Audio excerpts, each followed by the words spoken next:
আমরা এখন ছেড়া দ্বীপের উদ্দেশ্যে সবাই সাইকেল নিয়ে রওনা দিচ্ছি।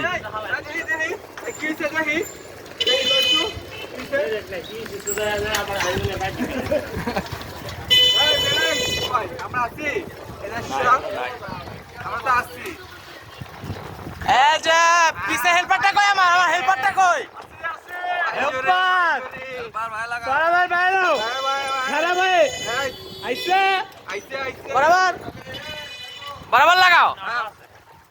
আরে অটোমেটো নাই মামা, এই খালো টান টান টান লাগাই দিলাম। এই যে আমরা কই যেতেছে ছাড়া দে জায়গাটা জোড়া দিয়ে দিব, ঠিক আছে? কি অবস্থা সবার? সবাই ভালো নি? সবাই ভালো নি? সবাই ভালো। লালা মুভি